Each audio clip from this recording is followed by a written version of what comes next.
ಪಾಪ ಮಲ್ಗಲ್ಲ. ಹಾ ರಾಮಾಚಾರಿ, ಅಲ್ಲ ನಿಮ್ಗೂ ಟೈಮ್ ಸಿಗಲ್ಲ, ರೆಸ್ಟ್ ಮಾಡಕ್ ನೀವು ಮಲ್ಕೋಬೇಕು ತಾನೆ. ಅದು ನಿನ್ ಜೊತೆ ಒಂದು ವಿಷಯ ಮಾತಾಡ್ಬೇಕಿತ್ತು, ಅದಕ್ಕೆ ಬಂದೆ. ಏನು? ಅದೇ ರಾಮಾಚಾರಿ, ಜಾನ್ಸಿಗೆ ಯಾರಾದ್ರೂ ಸತ್ಯ ಹೇಳೋ ಪ್ರಯತ್ನ ಮಾಡ್ತಿದಾರಾ?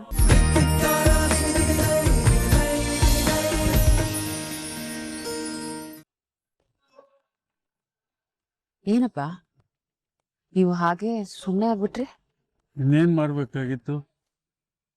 ಅವಳು ನಿನ್ನೆದ್ರಿಗೆ ಏನೇನು ಪ್ರಶ್ನೆ ಕೇಳಿದ್ಲು ಅಂತ ನೋಡಿದ್ಯಾ? ಅವಳು ಆ ಥರ ಕ್ವಶನ್ ಮಾಡ್ತಿರ್ಬೇಕಾದ್ರೆ ನಾನು ಏನು ಮಾತಾಡೋಕ್ಕಾಗುತ್ತೆ ಹೇಳು? ಏನ್ ಮಾತಾಡ್ಲಿ ಅಂದ್ರೆ ಅವಳು ಆತರ ಪ್ರಶ್ನೆ ಮಾಡ್ತಾ ಇರುವಾಗ ನೀವು ಅವಳನ್ನ ಕನ್ವಿನ್ಸ್ ಮಾಡಕ್ ಟ್ರೈ ಮಾಡ್ಬೇಕಿತ್ತು. ಅಯ್ಯಯ್ಯೋ, ಅದೆಲ್ಲ ನನ್ನ ಕೈಲಿ ಆಗಲ್ಲಮ್ಮ. ಅದು ಬಣ್ಣ ಹಾಕ್ಕೊಂಡು ನಾಟಕ ಮಾಡ್ಬೋದು, ಬಣ್ಣ ಇಲ್ಲದೆ ನಾಟಕ ಮಾಡೋದು, ಸುಳ್ಳು ಹೇಳೋದು, ಅದೆಲ್ಲ ನನ್ನ ಕೈಲಿ ಆಗಲ್ಲಮ್ಮ. ಸುಳ್ಳು ಮುಚ್ಚಿಟ್ಟಿರೋದೇ ದೊಡ್ಡ ತಪ್ಪು. ಎಂಗೇಜ್ಮೆಂಟ್ ಆಗಿದೆ ಅಂತ ಸುಳ್ಳು ಹೇಳಿದ್ವಲ್ಲ, ಅದೇ ನನ್ನ ಆತ್ಮಸಾಕ್ಷಿ ಚುಚ್ತಾ ಇದೆ. ನಿಂಗೆ ಅರ್ಥ ಆಗಲ್ಲ ಅದೆಲ್ಲ. ಅಪ್ಪ, ಯಾಕೆ ಕಿರ್ಚ್ಕೋತೀಯ? ನೀನು ಕೋಪ ಮಾಡ್ಕೊಂಡ್ರೆ ನಾನು ಏನು ಮಾಡೋಕ್ಕಾಗಲ್ಲ. ನೀನು ಏನೇನು ಹೇಳಿದೆ ಅದನ್ನೆಲ್ಲ ನಾನು ಮಾಡಿದೆ ತಾನೆ. ಎಂಗೇಜ್ಮೆಂಟ್ ಆಗಿದೆ ಅಂತ ಸುಳ್ಳು ಹೇಳಿ ಎಂದೆ, ಅದನ್ನು ನಾನು ಹೇಳಿದೆ ತಾನೆ. ಆ ಮುಚ್ಚಿಟ್ಟಿನಲ್ಲ ಆ ನಿಜನ, ಆ ಮನಸ್ಸಾಕ್ಷಿ ನನ್ನ ಇನ್ನೂ ಚುಚ್ತಾ ಇದೆ. ಈಗ ಅವಳು ಸಾಕ್ಷಿ ಕೇಳ್ತಾ ಇದ್ದಾಳೆ, ನೀನು ಕೊಡು. ಜಾನ್ಸಿನ ಸುಲಭವಾಗಿ ಯಾರು ಒಪ್ಸೋದಕ್ಕಾಗಲ್ಲ, ಅದು ನಿನ್ಗೂ ಗೊತ್ತಿದೆ. ಹಾಗಂತ ಸೈಲೆಂಟ್ ಆದ್ರೆ ಹೇಗಪ್ಪ? ಬೇರೆ ಏನಾದ್ರೂ ಒಂದು ಪಾಯಿಂಟ್ ಹಿಡಿದು ಅವಳನ್ನ ಲಾಕ್ ಮಾಡಿ ಒಪ್ಸು. ನೋಡಮ್ಮ, ಈ ಲಾಕು ಪಾಕು ಎಲ್ಲ ನನಗೆ ಗೊತ್ತಾಗೋದಿಲ್ಲಮ್ಮ. ಅವಾಗೇನೋ ವಿಲ್ ಮಾಡಿದ್ದೆ ಅಂತ ಅನ್ನೋ ಕಾರಣ ಇಟ್ಕೊಂಡು ಅವಳು ಮದುವೆ ಮಾಡ್ಕೊಂಡ್ಲು. ಏನೋ ದೇವ್ರ ದಯ, ಸಂಬಂಧ ಗಟ್ಟಿಯಾಗಿತ್ತು, ಅದನ್ನು ಮುಚ್ಚಿಟ್ಟಿದ್ದಾಯ್ತು. ಈಗ ಅದು ಬಿಟ್ಟು ಬೇರೆ ಏನೇನೋ ಹೇಳಿದ್ರೆ ಅವಳು ಲಾಜಿಕ್ ಮಾತಾಡ್ತಾಳೆ. ಕಷ್ಟ ಅಮ್ಮ, ನನ್ನ ಕೈಲಿ ಏನು ಮಾಡೋಕ್ಕೂ ಸಾಧ್ಯ ಇಲ್ಲ. ಇಷ್ಟಕ್ಕೆಲ್ಲ ಭಯ ಪಡ್ಕೊಂಡು ಈ ತುಳಸಿ ಸುಮ್ಮನಾಗ್ಬಿಡ್ತಾಳೆ ಅಂದ್ರೆ ಅದು ನಿಮ್ ಭ್ರಮೆ ಅಷ್ಟೇ. ಈ ತುಳಸಿ ತನ್ನ ಆಸೆ ಆಕಾಂಕ್ಷೆಗಳನ್ನ ಈಡೇರ್ಸಕ್ಕೆ ಏನು ಬೇಕಾದ್ರೂ ಮಾಡ್ತಾಳೆ. ಸೊ ಅವಳಿಗೆ ಬೇಕಾಗಿರೋದು ಸಾಕ್ಷಿ, ಅದನ್ನ ನಾನ್ ರೆಡಿ ಮಾಡ್ತೇನೆ. ಆದ್ರೆ ನೀನು ಕೊಟ್ಟು ಮಾತಿಂದ ಹಿಂದೆ ಸರಿಬಾರ್ದು ಅಷ್ಟೇ. ಒಂದು ವೇಳೆ ನೀನು ಹಾಗೇನಾದ್ರೂ ಮಾಡಿದ್ರೆ ಗೊತ್ತಲ್ಲ, ನಿನ್ ತಂಗಿ ಮಗಳು, ನಿನ್ನ ಸೊಸೆ, ಅವಳು ನಿನ್ ಪಾಲಿಗಿರಲ್ಲ.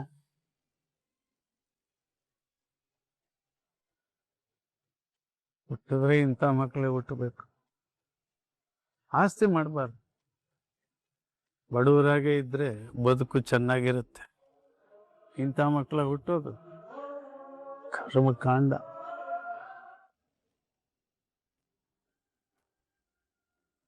ಪಾಪ ಮಲ್ಗಲ್ಲ. ಹಾ ರಾಮಾಚಾರಿ, ಅಲ್ಲ ನಿಮ್ಗೂ ಟೈಮ್ ಸಿಗಲ್ಲ, ರೆಸ್ಟ್ ಮಾಡಕ್ ನೀವು ಮಲ್ಕೋಬೇಕು ತಾನೆ. ಅದು ನಿನ್ ಜೊತೆ ಒಂದು ವಿಷಯ ಮಾತಾಡ್ಬೇಕಿತ್ತು, ಅದಕ್ಕೆ ಬಂದೆ. ಏನು? ಅದೇ ರಾಮಾಚಾರಿ, ಜಾನ್ಸಿಗೆ ಯಾರಾದ್ರೂ ಸತ್ಯ ಹೇಳೋ ಪ್ರಯತ್ನ ಮಾಡ್ತಿದಾರಾ? ಸದ್ಯದ ಪರಿಸ್ಥಿತಿಲಿ ಆ ರೀತಿ ಪ್ರಯತ್ನ ಯಾರಿಂದನೂ ಆಗ್ತಾ ಇಲ್ಲ ಮೇಡಮ್. ಮುಖ್ಯವಾಗಿ ಅವ್ರ ತಾತನ ಕಡೆಯಿಂದನೇ ಆಗಿದ್ದಿದ್ರೆ ಎಲ್ಲ ಒಳ್ಳೇದಾಗ್ತಿತ್ತು. ಆದರೆ ಯಾಕೆ ಅವರು ಏನು ಸತ್ಯ ಹೇಳದೆ ಹಿಂದೆ ಸರಿದು ಮುಚ್ಚಿಡ್ತಾ ಇದ್ದಾರೋ ಒಂದು ಅರ್ಥ ಆಗ್ತಾ ಇಲ್ಲ.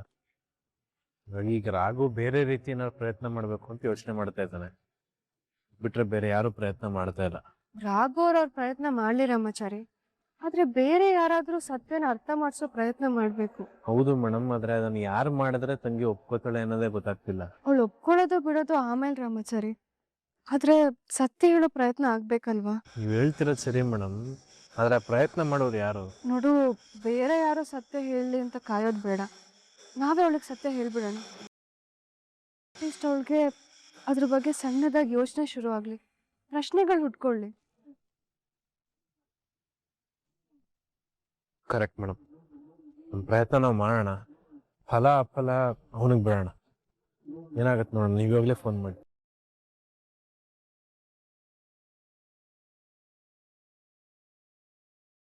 ಇದೇನಿದು ಚಾರು ಅಂತ ಬರ್ತಿದೆ? ಯಾರಿರ್ಬೋದು?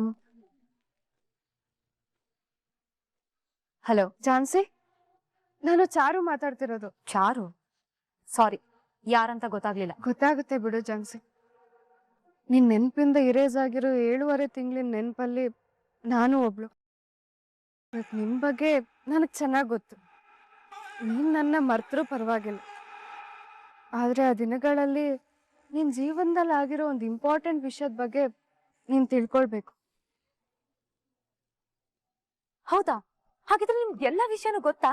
ಹೌದು ಜಾನ್ಸಿ, ನನಗೆಲ್ಲ ಗೊತ್ತು. ನೀನ್ ಮೊದ್ಲೆಲ್ಲ ಗಂಡಸ್ರನ್ನ ಎಷ್ಟು ಹೇಟ್ ಮಾಡ್ತಿದ್ದೆ ಗೊತ್ತಾ? ಅದೀಗ್ಲೂ ಮಾಡ್ತೀನಿ. ಆ ರೀತಿ ಯೋಚನೆ ಮಾಡೋ ನಿನ್ ಲೈಫಲ್ಲೂ ಕೂಡ ಒಬ್ಬ ಗಂಡಿನ ಎಂಟ್ರಿ ಆಗಿತ್ತು. ಅದನ್ನ ತಿಳ್ಕೊಳ್ಬೇಕನ್ನೋ ಇಂಟ್ರೆಸ್ಟ್ ನನಗೂ ಇದೆ, ಬಟ್ ಯಾರು ಹೇಳ್ತಿಲ್ಲ. ನೀವಾದ್ರೂ ಹೇಳಿ. ಝಾನ್ಸಿ, ಅನಿವಾರ್ಯದ ಕಾರಣದಿಂದ ನಿನ್ ಲೈಫಲ್ಲಿ ಒಬ್ಬ ಹುಡುಗ ಎಂಟ್ರಿ ಆಗಿದ್ದ. ಅದಕ್ ಕಾರಣ ನಮ್ ತಾತ ಅಲ್ವಾ? ಕರೆಕ್ಟ್ ಝಾನ್ಸಿ. ನಿಮ್ ತಾತ ಸೃಷ್ಟಿ ಮಾಡಿದ ಅನಿವಾರ್ಯ ಕಾರಣದಿಂದ ನಿನಗೆ ಇಷ್ಟ ಇಲ್ಲ ಅಂದ್ರೂ ಅವನಿಗೆ ಸ್ಥಾನ ಕೊಡ್ಬೇಕಾಯ್ತು. ಅವ್ರು ಮಾಡಿದೊಂದು ವಿಲ್. ನಿಮ್ ಕಂತೆ ಪುರಾಣನ ನಿಲ್ಲಿಸ್ತೀರಾ? ಏನ್ ಹೇಳ್ತಿದ್ಯಾ ಝಾನ್ಸಿ? ನೀನ್ ಹೇಳ್ತಿರೋ ಕತೆ ಸ್ಕ್ರಿಪ್ಟ್ ರೈಟರ್ ಯಾರು ಅಂತ ನನಗ್ ಚೆನ್ನಾಗ್ ಗೊತ್ತು. ಸುಮ್ನೆ ಈ ರೀತಿ ವ್ಯರ್ಥ ಪ್ರಯತ್ನ ಮಾಡಿ ನಿನ್ ಟೈಮು ಹಾಗೆ ನನ್ ಟೈಮ್ನ ವೇಸ್ಟ್ ಮಾಡ್ಬೇಡ. ಝಾನ್ಸಿ, ನಾನು ಹೇಳೋದನ್ನ ಪೂರ್ತಿಯಾಗಿ ಕೇಳಿಸ್ಕೊ. ಇದು ನಿಮ್ ಲೈಫಲ್ಲಿ ತುಂಬಾ ಇಂಪಾರ್ಟೆಂಟ್. ಅವನು ನಿನಗ್ ಒಂದ್ಸತಿ ಹೇಳಿದ್ರೆ ಅರ್ಥ ಆಗಲ್ವಾ? ನನಗಿಂತ ಅನಾವಶ್ಯಕ ವಿಷಯಗಳ ಬಗ್ಗೆ ತಿಳ್ಕೊಳ್ಳೋ ಯಾವ ಇಂಟ್ರೆಸ್ಟು ಇಲ್ಲ. ಸೊ ಮತ್ತೆ ನೀನ್ ನನಗ್ ಫೋನ್ ಮಾಡೋ ಪ್ರಯತ್ನ ಮಾಡ್ಬೇಡ. ಪುನಃ ಮಾಡಿದ್ರೆ ಸರಿ ಇರಲ್ಲ.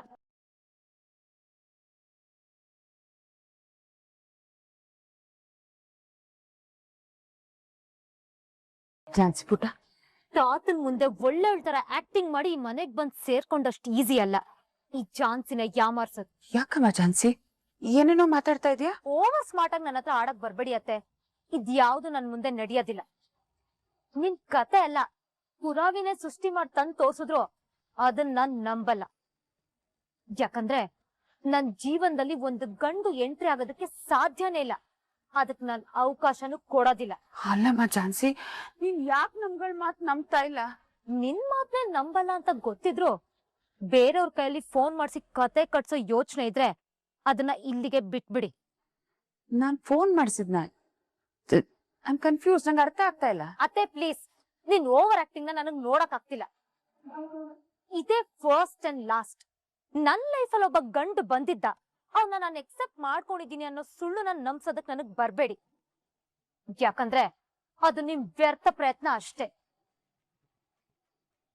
ಹಾ ರಾಯ್, ಬರ್ತಿದ್ದೀನಿ.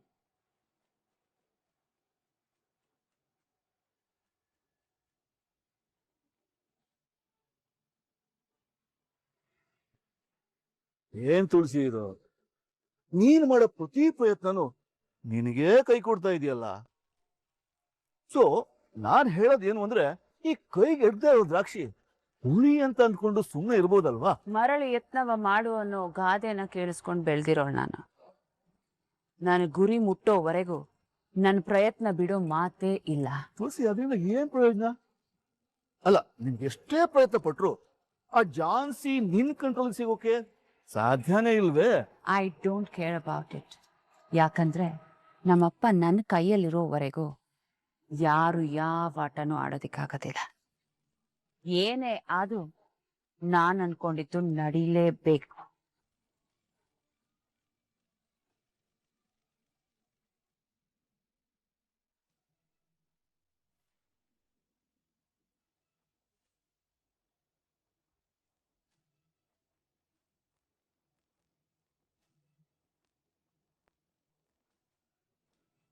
ಸರ್ ನಮಸ್ಕಾರ, ನನ್ನ ಹೆಸರು ರಾಘವೇಂದ್ರ ಅಂತ.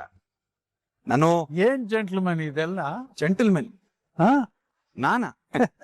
ನಿಮಗಿನ್ನೂ ನಾನು ನೆನಪಿದ್ದೀನಾ? ನಿನ್ನ ಹೇಗಪ್ಪ ಮರೆಯೋಕ್ಕಾಗತ್ತೆ? ಮತ್ತೆ ಝಾನ್ಸಿ ಮೇಡಮ್ ಮುಂದೆ ಯಾಕೆ ಸತ್ಯ ಹೇಳಿಲ್ಲ ತಾತ? ಓ, ನೀನು ಅಥಾರಿಟಿವ್ ಆಗಿ ಕೇಳ್ತಾ ಇದ್ದೀಯ ಯಾಕೆ ಹೇಳಲಿಲ್ಲ ಅಂತ. ಅವಳು ಎದುರುಗಡೆ ನಾನು ಸತ್ಯ ಹೇಳಿದ್ದಿದ್ರೆ ಅವಳು ನಂಬ್ತಾ ಇದ್ಲು ಅಂತ ಅನ್ಕೊಂಡಿದ್ಯಾ? ಅಟ್ಲೀಸ್ಟ್ ಟ್ರೈ ಮಾಡ್ಬೋದಿತ್ತಲ್ವ ತಾತ?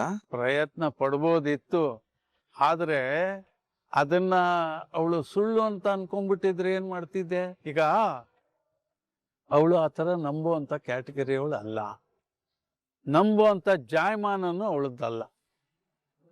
ನಾನು ಪ್ರಯತ್ನ ಪಟ್ಟು ಅವಳೇನಾದ್ರೂ ನಮ್ದೇ ಹೋಗಿದ್ದಿದ್ರೆ ನೀನ್ ಯಾವತ್ತೂ ಅವಳ ಹಿಂದೆ ಮುಂದೆ ಸುತ್ತಾಡಕ್ ಆಗ್ತಿತ್ತಾ? ಆದ್ರೂ ತಾತ ನೋಡಪ್ಪ, ಮರ್ತೋಗಿರೋದು ಅವಳಿಗೆ, ನಿನ್ಗಲ್ಲ. ಅವಳು ನಿನ್ ಹೆಂಡತಿ, ನೀನ್ ಅವಳನ್ನ ಪ್ರೀತಿಸ್ತಾ ಇದ್ದೀಯ ತಾನೆ? ಹೆಂಡತಿ ತಾನೆ ಅಂದ್ಮೇಲೆ ಏನ್ ಮಾಡ್ಬೇಕು? ಮರ್ತೋಗಿರೋ ನೆನಪನ್ನ ಮತ್ತೆ ತರೋ ಪ್ರಯತ್ನ ಮಾಡ್ಬೇಕು. ಅವಳ ಮನ್ಸಲ್ಲಿ ಇದ್ದಿದ್ದ ಪ್ರೀತಿನ ಮತ್ತೆ ನೀನು ತರಬೇಕು. ಅದನ್ನ ಬಡ್ದೆಬ್ಬಿಸ್ಬೇಕು ಆ ಪ್ರೀತಿನ. ತಾತ ನಾನ್ ಪ್ರಯತ್ನ ಮಾಡ್ಬೇಕಾ? ಹೌದು, ಯಾಕೆ ಪ್ರಯತ್ನ ಮಾಡಬಾರ್ದು? ಈಗ ನನ್ನ ಮೊಮ್ಮಗಳು ನಿನ್ನನ್ನ ಪಡ್ಕೊಳ್ಳಕ್ಕೆ ಅವಳು ಪ್ರಯತ್ನ ಪಡ್ಲಿಲ್ವಾ? ಅವಳು ಹೋರಾಟ ಮಾಡ್ಲಿಲ್ವಾ? ನಿನಗೆಲ್ಲ ನೆನಪಿದೆ. ನಿನ್ನ ಬಗ್ಗೆ ಅವಳಿಗೆ ಎಷ್ಟು ಪ್ರೀತಿ ಇದೆ, ಬೆಟ್ಟದಷ್ಟು ಪ್ರೀತಿ ಇದೆ ಅನ್ನೋದು ನಿಂಗೆ ಗೊತ್ತಿದೆ. ಆದ್ರೂ ನೀವೆಲ್ಲ ಅವಳ ಜೊತೆಲಿ ಯಾವ ರೀತಿ ನಡ್ಕೊಂಡ್ರಿ? ಹಿಂಸೆ ಅಲ್ಲ, ಚಿತ್ರ ಹಿಂಸೆ ಕೊಟ್ರಿ, ನೋವು ಕೊಟ್ರಿ. ಆದ್ರೂ ಅವಳು ನೀನು ಬೇಕೇ ಬೇಕು ಅಂತ ಹೋರಾಡಿದ್ಲು ತಾನೆ? ನೀನು ಹೋರಾಡ್ಬೇಕು ತಾನೆ? ಖಂಡಿತ ಮಾಡ್ತೀನಿ ತಾತ. ಅವ್ರನ್ನ ಪಡ್ಕೊಳ್ಳೋದಕ್ಕೋಸ್ಕರ ನಾನು ಏನ್ ಬೇಕಾದ್ರೂ ಮಾಡ್ತೀನಿ. ಯಾಕೆಂದ್ರೆ ಅವ್ರು ನನ್ನವರು. ಇಷ್ಟೆಲ್ಲ ನಿನಗೆ ಗೊತ್ತಿದ್ರು ನಾನು ಯಾಕೆ ಕೇಳಲಿಲ್ಲ ಅಂತ ನನ್ನ ಮೇಲೆ ಆಕ್ಷೇಪಣೆ ಮಾಡ್ತಾ ಇದ್ದೀಯಲ್ಲ. ನಾನು ಕೇಳೋದ್ರಿಂದ ಸಮಸ್ಯೆ ಕ್ಲಿಯರ್ ಆಗುತ್ತೆ ಅನ್ನೋದಿದ್ರೆ ಕೇಳ್ತಾ ಇದ್ದೆ. ಆದರೆ ಅದರಿಂದ ಸಮಸ್ಯೆ ಕ್ಲಿಯರ್ ಆಗ್ತಾ ಇರಲಿಲ್ಲ, ಇನ್ನಷ್ಟು ಸಮಸ್ಯೆ ಹುಟ್ಕೋತಾ ಇತ್ತು, ಅನುಮಾನಕ್ಕೆ ದಾರಿ ಮಾಡಿಕೊಡ್ತಾ ಇತ್ತು. ನೀವ್ ಹೇಳೋದೇನೋ ಸರಿ ತಾತ, ಆದ್ರೆ ನನ್ನ ಹೆಂಡತಿ ಮುಂದೆ ನಿಂತ್ಕೊಂಡು ನಾನೇ ನಿನ್ ಗಂಡ ಅಂತ ನಾನು ಹೇಗೆ ಕನ್ವಿನ್ಸ್ ಮಾಡ್ಲಿ? ಕನ್ವಿನ್ಸ್ ಮಾಡಬೇಡಪ್ಪ, ಅವಳ ಮನಸ್ಸನ್ನ ಒಲಿಸ್ಕೊ. ಆ ದಿನಗಳಲ್ಲಿ ಅವಳು ನಿನ್ನ ಹಿಂದೆ ಬರೋ ಥರ ಅವಳ ಮನಸ್ಸನ್ನ ಬದಲಾಯಿಸಿಲ್ವೇ ತಾನೆ? ತಾತ ಅವತ್ತು ಪರಿಸ್ಥಿತಿನೇ ಬೇರೆ ಇತ್ತು. ಅವ್ರಿಗೆ ಅವಶ್ಯಕತೆ ಇತ್ತು, ನನಗೆ ಅನಿವಾರ್ಯತೆ ಇತ್ತು. ನೋಡಪ್ಪ, ಅವತ್ತು ಅನಿವಾರ್ಯತೆ, ಅವಶ್ಯಕತೆ ಎಲ್ಲ ಇತ್ತು. ಇವತ್ತು ಅದ್ಯಾವುದೂ ಇಲ್ಲ. ಪ್ರೀತಿ ಇದೆ. ಅವಳ ಮನಸ್ಸಲ್ಲಿ ಹುಟ್ಟಿದ ಪ್ರೀತಿ ಮರ್ತೋಗಿದೆ ಅಷ್ಟೇ. ಮರೆವು ಏನ್ ಬೇಕಾದ್ರೂ ಮಾಡಬಹುದು. ಅದು ನಿನಗೆ ಒಂದು ರೀತಿ ವರನೂ ಆಗಬಹುದು, ಶಾಪನೂ ಆಗಬಹುದು. ನನಗೇನ್ ಮಾಡ್ಬೇಕು ಅನ್ನೋದೇ ಅರ್ಥ ಆಗ್ತಿಲ್ಲ ತಾತ. ನೋಡು, ಇವಾಗ ಅವಳು ಮರ್ತೋಗಿರೋ ನೆನಪನ್ನ ತರಿಸ್ತೀಯೋ ಅಥವಾ ಹೊಸ ಪ್ರೀತಿನ ಹುಟ್ಟಾಕ್ಸ್ತೀಯೋ ನನಗೆ ಗೊತ್ತಿಲ್ಲ. ಅವಳನ್ನ ಹೋಲಿಸ್ಕೋ ಅಷ್ಟೇ. ಮರ್ತೋಗಿರೋ ನೆನಪನ್ನ ಮತ್ತೆ ತರೋದಕ್ಕೆ ಪ್ರಯತ್ನ ಪಡೋದಕ್ಕಿಂತ ಹೊಸ ಸಂಬಂಧಕ್ಕೆ ನಾಂದಿ ಹಾಡು. ಅದೇನ್ ಪ್ರಯತ್ನ ಪಡ್ತೀಯೋ ನಿನಗೆ ಬಿಟ್ಟಿತ್ತು. ತಾತ ನೀವ್ ಹೇಳಿದ್ದನ್ನ ನಾನು ಕೇಳಿದ್ರು ಕೂಡ ಈ ವಿಷಯ ಮುಚ್ಚಿಟ್ಟಿದ್ದೀರಾ ಅಂದ್ರೆ ಇದ್ರ ಹಿಂದೆ ಏನೋ ಬಲವಾದ ಕಾರಣ ಇದೆ. ನೀವು ಬೇರೆನೆ ಉದ್ದೇಶ ಇಟ್ಕೊಂಡು ಈ ವಿಷಯನ ಮುಚ್ಚಿಟ್ಟಿದ್ದೀರಾ. ಬೇರೆ ಉದ್ದೇಶ ಏನಿರುತ್ತಪ್ಪ? ಇರುತ್ತೆ ತಾತ, ಯಾಕಂದ್ರೆ ನೀವೇನು ಅಂತ ನನಗ್ ಚೆನ್ನಾಗ್ ಗೊತ್ತು. ಜೆಂಟಲ್ಮೆನ್ ಅಂತ ಕರ್ಕೊಂಡು ಒಬ್ಬ ಫ್ರೆಂಡ್ ತರ ನನ್ನ ಜೊತೆ ಇದ್ದ ಅಂದ್ಮೇಲೆ ನಾನು ನಿಮ್ಮನ್ನ ಅಷ್ಟು ಅರ್ಥ ಮಾಡ್ಕೊಂಡಿರಲ್ವಾ? ನೀವ್ ಯಾವ್ದೋ ಇಕ್ಕಟ್ಟಿನ ಪರಿಸ್ಥಿತಿಯಲ್ಲಿ ಸಿಗಾಕೊಂಡು ಆ ರೀತಿ ಸುಳ್ಳು ಹೇಳಿದ್ದೀರಾ ಅನ್ನೋದು ನನಗೆ ಅರ್ಥ ಆಗ್ತಿದೆ. ಇಲ್ಲಿ ನೋಡಿ, ಅದೇನಿದ್ರು ನನ್ನ ಹತ್ರ ಹೇಳ್ಕೊಳ್ಳಿ. ಆ ತರ ಏನಿಲ್ಲಪ್ಪ ತಾತ. ಅದನ್ನೇ ನನ್ನ ಮುಖ ನೋಡ್ಕೊಂಡು ಮಾತಾಡಿ.